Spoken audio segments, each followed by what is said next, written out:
من اصل 15 نقطه في حين انها كانت واخده 15 نقطه من حوالي 20 مباراه. فطبعا كرفها كان طالع وفي صعود معاها مدرب طبعا كابتن محمد هدى بنحترمه بالتاكيد، فكان مهم جدا التعامل معاها بكل جديه يعني.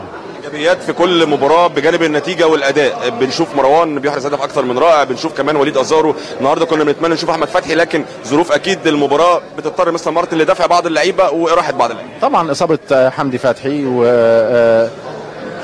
مبسوط جدا بالنتيجه والاداء وكل حاجه والثلاث نقاط، لكن زعلان طبعا على انذار كريم نيدفيد. يعني مش هتكلم على الامور التحكيميه، لكن في حاجات بتبقى اشبه بالملاكمه وما بتتحسبش فيها حاجه، لكن في النهايه يعني هنتعامل مع الواقع يعني.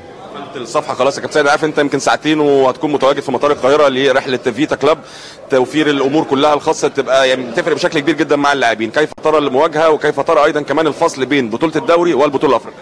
بص يعني طبعا مهم جدا جدا الفصل ده، احنا مسافرين، انا مسافر كمان ساعتين والفرقه مسافره بكره ان شاء الله الرحمن. يعني عندنا مباراه صعبه جدا مع فيتا، وعندنا هدف عايزين نحققه ونرجع بنتيجه كويسه جدا ان شاء الله الرحمن تاهلنا على طول باذن الله. احنا محتاجين 3 نقط من الست نقاط كاول مجموعه ان شاء الله الرحمن يتحققوا في المباراه اللي جايه. لكن طالما انت ذكرت الموضوع بقى يعني خلينا نتكلم، يعني عشان برضو يعني احنا مش من هواة المشاكل زي ما الناس بتفتكر، لكن المطالبه دايما بالعداله اللي موجوده، والناس دايما بتقول احنا عايزين العداله احنا عايزين العداله. هل من العدل والانصاف ان فرقه بتنافس على بطوله الدوري اللي هي الاهلي تلعب فرق مباريات 48 ساعه 6 مرات السنه دي، 6 مرات، في حين ان ما فيش اي منافس خاضها غير مره او مرتين؟ يعني احنا بس الناس اللي بتنسى، لكن احنا ما بننساش التواريخ ابدا.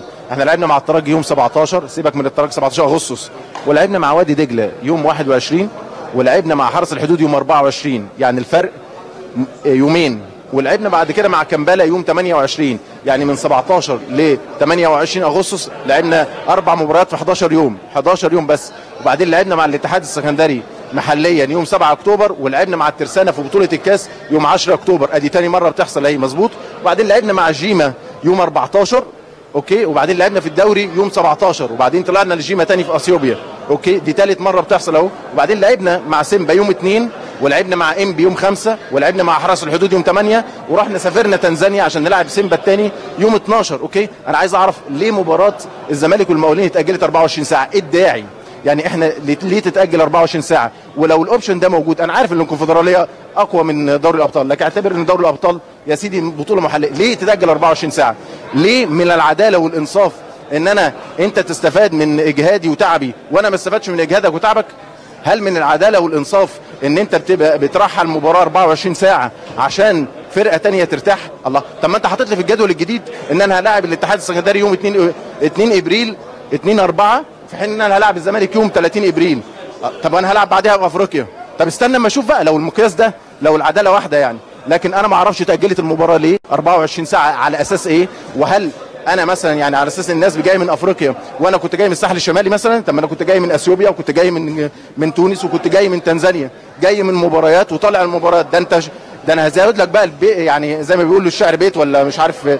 يعني انا لعبت يوم 2 ولعبت يوم 5 ولعبت يوم 8 ولعبت يوم 12، وبعدين رجعت من تنزانيا لعبت 16 ولعبت 20 ولعبت 24 ولعبت 28. كل ده هل من الانصاف ان انا العب 6 مرات في الموسم، 6 مرات في الموسم في عدد 48 ساعه، واي فرقه تانية لما بس تطلب التاجيل يتاجل لها؟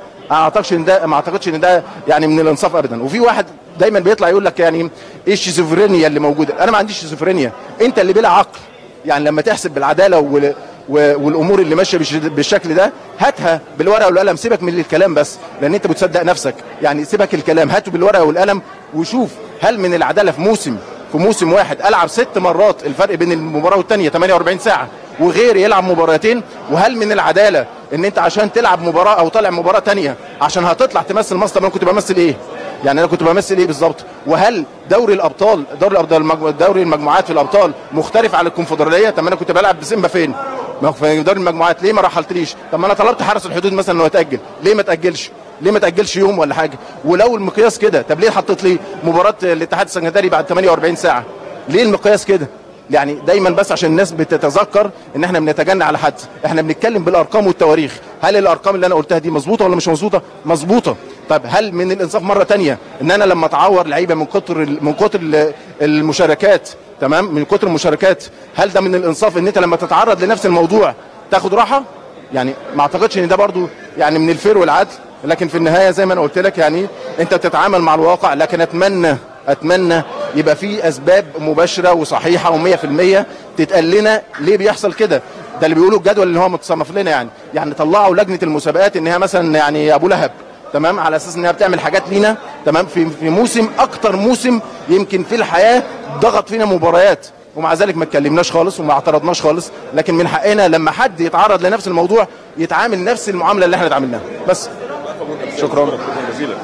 كلام مهم جدا يا كابتن اسلام من الكابتن سيد عبد الحفيظ مدير الكره. وعلى